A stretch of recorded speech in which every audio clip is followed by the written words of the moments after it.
Mana? Mana? Mana? Aduh! Yeah!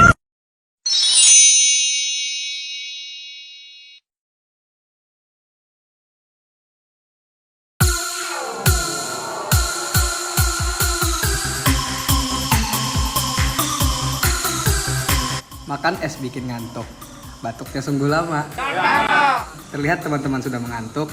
Tenang, presentasi kita tidak akan lama.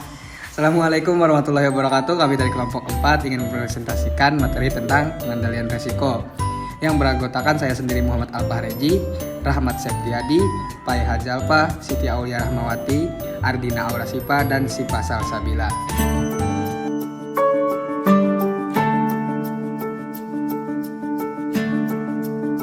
Latar belakang. Risiko merupakan hal yang tidak bisa lepas dari kehidupan manusia sehari-hari. Risiko tidak mungkin bisa dihilangkan, namun risiko dapat diminimalisasi. Risiko berhubungan dengan ketidakpastian ini terjadi karena kurang atau tidak tersedianya cukup informasi tentang apa yang akan terjadi.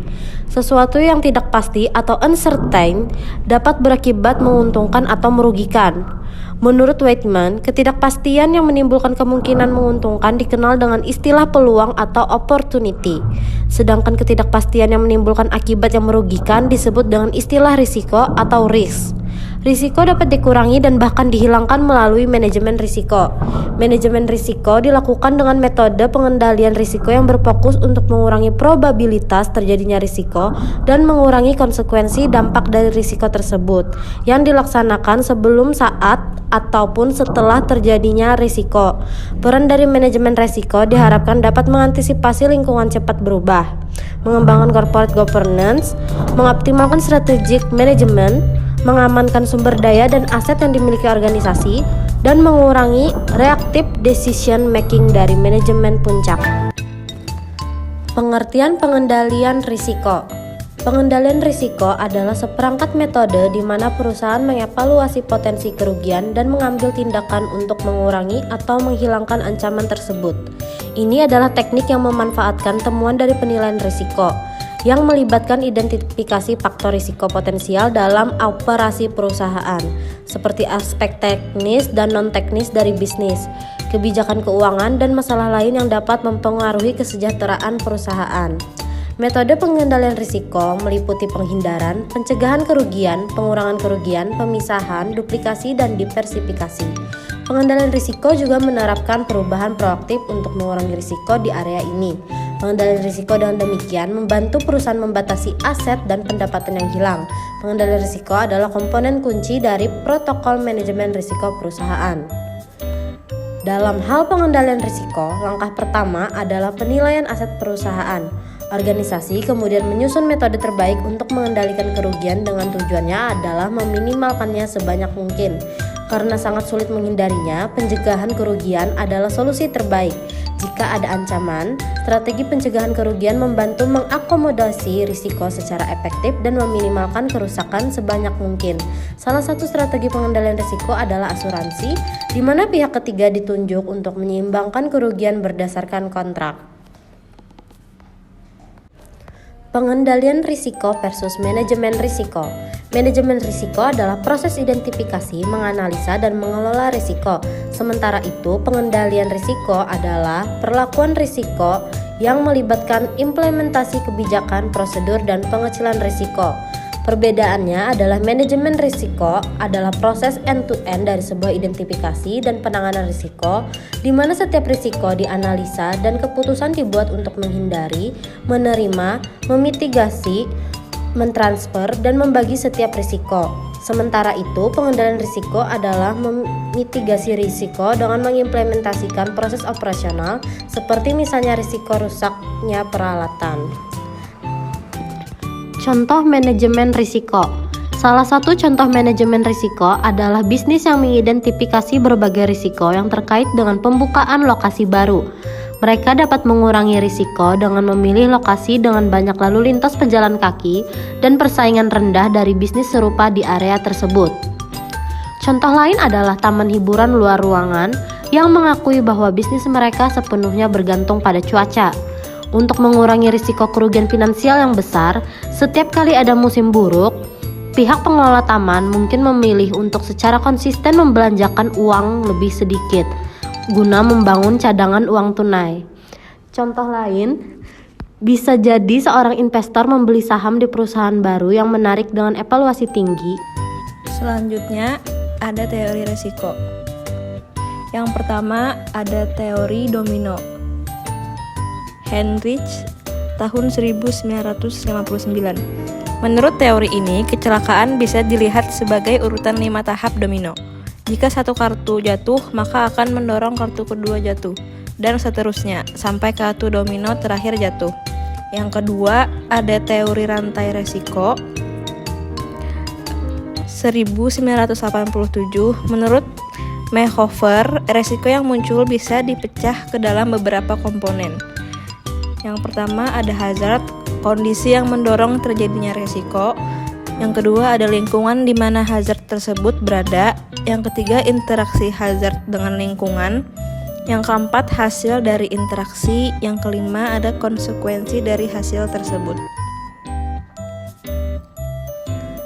Tujuan pengendalian risiko. Yang pertama, perusahaan memiliki ukuran kuat sebagai pijakan dalam mengambil setiap keputusan, sehingga para manajer menjadi lebih berhati-hati dan selalu menempatkan ukuran-ukuran dalam berbagai keputusan.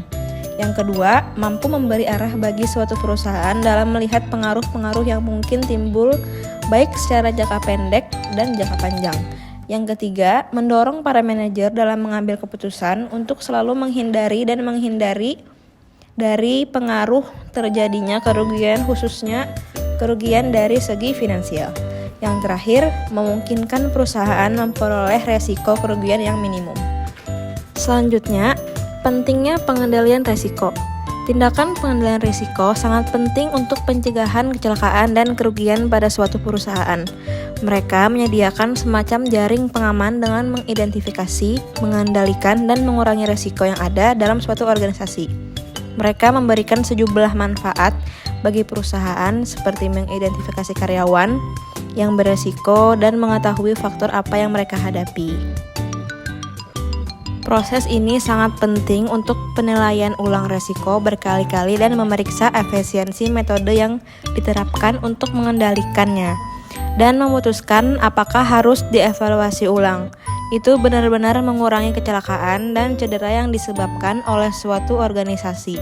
Langkah-langkah perencanaan ini juga membantu mengurus kewajiban hukum yang memerlukan identifikasi risiko dan menerapkan langkah-langkah keselamatan yang sesuai. Ada beberapa langkah yang saling bekerja sama untuk mencegah perusahaan dari kerugian. Eliminasi risiko paling diutamakan tetapi tidak dapat bekerja di semua kasus. Sehingga ada substitusi risiko dan isolasi risiko yang diterapkan. Ini bekerja sebagai alat untuk menjaga perusahaan dalam situasi menguntungkan maksimum dan selalu ditutup dari kerugian. Dengan demikian, pengendalian risiko merupakan prosedur penting untuk menjaga perusahaan berjalan dengan sehat, mencapai tujuan dan keuntungan yang dituju, dan memastikan bahwa kerugian yang terjadi dicegah dan tidak menyebabkan banyak kerusakan jaminan pada aset organisasi.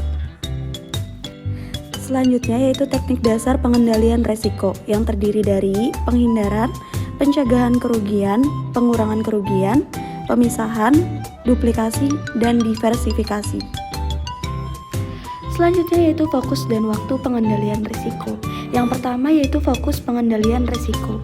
Pengendalian risiko bisa difokuskan pada usaha mengurangi kemungkinan atau probability munculnya risiko dan mengurangi keseriusan atau severity, konsekuensi risiko tersebut.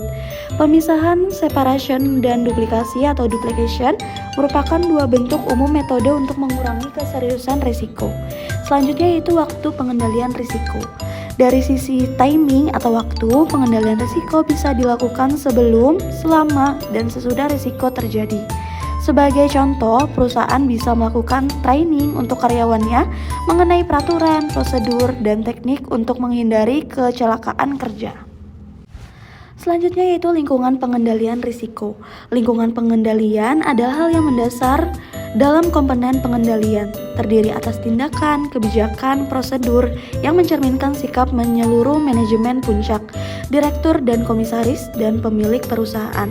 Lingkungan pengendalian perusahaan mencakup sikap para manajemen dan karyawan terhadap pentingnya pengendalian yang ada di organisasi tersebut. Selanjutnya yaitu penetapan risiko pengendalian. Penetapan risiko pengendalian merupakan proses penilaian tentang efektivitas rancangan dan pengoperasian kebijakan dan prosedur struktur pengendalian intern suatu perusahaan dalam mencegah dan mendeteksi salah saji dalam laporan keuangan. Dalam penetapan risiko pengendalian untuk suatu asersi, auditor perlu melakukan beberapa hal. Di antaranya, yang pertama yaitu mempertimbangkan pengetahuan yang diperoleh dari prosedur untuk mendapatkan pemahaman. Yang kedua, mengidentifikasi salah saji material. Yang ketiga, identifikasi pengendalian diperlukan. Dan yang terakhir yaitu melakukan pengujian pengendalian. Kemudian kita memasuki hierarki pengendalian risiko. Hierarki pengendalian risiko digunakan saat melakukan aktivitas penilaian risiko untuk mengendalikan bahaya dan meminimalkan risiko. Salah satu cara terbaik untuk menilai pengendalian yang ada dan mengidentifikasi tindakan pengendalian baru adalah dengan mempertimbangkan seberapa efektif sih pengendalian tersebut didasarkan pada hierarki pengendalian risiko. Terdapat 5 tahapan dalam hierarki pengendalian risiko. Yang pertama ada eliminasi, yang kedua ada substitusi, yang ketiga ada kontrol teknik, yang keempat ada kontrol administratif, yang kelima ada PPE atau Protect the Worker with Personal Protective Equipment. Eliminasi adalah memisahkan. Eliminasi menghilangkan suatu bahan atau tahapan proses berbahaya. Meskipun paling efektif dalam mengurangi bahaya, juga cenderung paling sulit diterapkan dalam proses yang ada. Jika proses masih dalam tahap desain atau pengembangan, penghapusan dan substitusi bahaya mungkin tidak mahal dan mudah diterapkan. Untuk proses yang ada, perubahan besar dalam peralatan dan prosedur mungkin diperlukan untuk menghilangkan atau menggantikan bahaya. Substitusi. Substitusi adalah tindakan pengendalian umum yang harus selalu dipertimbangkan dengan perubahan teknologi dan kemajuan manufaktur, dan alternatif yang lebih aman selalu tersedia. Peralatan baru mungkin memiliki tingkat kebisingan dan getaran yang lebih rendah. Perancah dapat digunakan untuk akses yang lebih aman daripada tangga. Zat yang berbeda mungkin memiliki risiko yang lebih kecil, misalnya larutan pembersih yang berbeda. Kemudian kontrol teknik. Kontrol teknik adalah cara yang baik untuk mengendalikan bahaya pada sumbernya. Penutup, pembatas, pelindung, dan isolasi. Apapun yang dapat dirancang dan dibangun untuk membuat lingkungan kerja lebih aman. Jenis kontrol ini biasanya menyediakan lingkungan yang lebih aman bagi semua orang, bukan individu. Misalnya, enclosure memisahkan bahaya dari semua orang di luarnya. Kontrol administratif. Terkadang tidak mungkin untuk mengurangi risiko lebih jauh dengan mengganti peralatan atau bahan. Tapi perusahaan masih bisa mengurangi risiko melalui pola kerja, pemantauan, dan pengawasan. Sistem kerja yang aman seperti izin kerja dapat digunakan untuk aktivitas berisiko tinggi. Pelatihan dan induksi dapat dilakukan untuk meningkatkan kesadaran.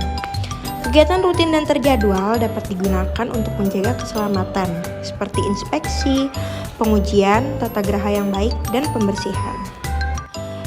PPE. Metode ini adalah pilihan terakhir dan mungkin paling tidak efektif dalam daftar. Tetapi itu tidak berarti itu tidak penting. Jika risiko tetap ada, PPE bisa menjadi cara yang baik untuk melindungi individu. Program PPE ini mungkin relatif murah untuk dibuat, tetapi dalam jangka panjang bisa sangat mahal untuk dipertahankan. Metode untuk melindungi pekerja ini juga terbukti kurang efektif dibandingkan tindakan lainnya yang membutuhkan upaya signifikan dari pekerja yang terkena dampak. Selanjutnya ada 6 langkah dalam mempersiapkan rencana pengendalian. Langkah yang pertama, bangun konsultasi dan komunikasi yang efektif. Tempat kerja yang aman lebih mudah dicapai ketika pemberi kerja dan karyawan saling berbicara tentang potensi masalah dan bekerja sama untuk mencari solusi. Konsultasi adalah pertukaran informasi dan ide dua arah antara pemberi kerja dan karyawan. Langkah yang kedua, mengalokasikan tanggung jawab seorang manajer senior. Karyawan atau seseorang yang memiliki nama manajemen dan kendali tempat kerja harus diberi tanggung jawab untuk mengelola persiapan dan implementasi rencana pengendalian risiko. Kemudian langkah yang ketiga, tentukan pengaturan kerja sebuah rencana pengendalian risiko dapat disiapkan untuk sejumlah area kerja. Hal ini membantu untuk membentuk tim untuk mempersiapkan bagian yang berbeda dari rencana pengendalian risiko. Kemudian langkah yang keempat ialah identifikasi bahaya. Bahaya adalah sesuatu yang berpotensi menyebabkan cedera, sakit, atau penyakit. Bahaya di tempat kerja dapat muncul dari sejumlah sumber, termasuk desain tempat kerja yang buruk, tugas berbahaya dilakukan di tempat kerja, pabrik yang dirancang dengan buruk diperkenalkan ke tempat kerja. Kemudian langkah yang kelima ialah menilai risiko. Untuk menilai suatu risiko, perusahaan harus memeriksa faktor-faktor yang mempengaruhi risiko tersebut. Antara lain, jumlah orang yang terpapar risiko, berbagai jenis orang yang terpapar, dan kebutuhan khusus mereka. Misalnya. Kemudian langkah yang keenam, kendalikan risiko. Setelah mengidentifikasi bahaya serta menilai dan memprioritaskan risikonya, perusahaan harus menerapkan tindakan pengendalian risiko yang sesuai. Berdasarkan hukum, diharuskan untuk menghilangkan risiko atau jika tidak dapat dilakukan secara wajar, mengurangi risiko sejauh dapat dilakukan secara wajar. Pengendalian risiko harus ditinjau secara berkala untuk memastikan bahwa pengendalian tersebut telah diterapkan dengan benar dan untuk memantau keefektifannya.